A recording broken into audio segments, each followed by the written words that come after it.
પાટણ જિલ્લાના સિદ્ધપુર પોલીસ સ્ટેશનના પાસાના વોન્ટેડ આરોપીને ઝડપી પાડતી સુરત શહેર crime branch police inspector Shri DCB police સ્ટેશનની રાહબરી હેઠળ ડીસીબી પોલીસ સ્ટેશનના જનરલ સ્ક્વોડના પોલીસ સબ ઇન્સ્પેક્ટર તેમની ટીમના માણસોની સાથે વર્કઆઉટમાં હતા. દરમિયાન ડીસીબી પોલીસ સ્ટેશનના જનરલ સ્ક્વોડના પોલીસ માણસોને મળેલ આધારભૂત બાતમી હકીકતના આધારે અથવા દોટીવાલા બેકરી મકાઈપોલ સર્કલ માછીવાડ હલીમા એપાર્ટમેન્ટ પાસેથી આરોપી મોહમ્મદ આદિલ ગુલામ અબ્બાસ શેખ ઉંમર વર્ષ 32 રહે ઘર નંબર 664 હલીમા એપાર્ટમેન્ટ માછીવાડ દોટીવાલા બેકરીની ગલીમાં અઠવા સુરત શહેરનાને પકડી પાડવામાં આવેલ છે. મજકૂર આરોપી વિરુદ્ધમાં સિદ્ધપુર પોલીસ સ્ટેશન ગુનો રજિસ્ટર્ડ નંબર 2025 બીએનએસ કલમ 303(2) 112 મુજબ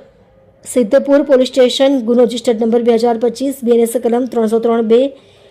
112 મુજબના ગુના દાખલ થયેલ હોય, જેથી મજકૂર આરોપી વિરુદ્ધમાં પાટણ જિલ્લા મેજિસ્ટ્રેટ સાહેબ દ્વારા MAG 2 પાસા SR નંબર 02/2026 તારીખ 23/1/2026 થી પાસા દરખાસ્ત મંજૂર થયેલ હોય, સદર આરોપી પાસાના કામે વોન્ટેડ હોય, જેને પકડી પાડી આરોપીનો સિદ્ધપુર પોલીસ સ્ટેશનના પોલીસ માણસોને સોંપવા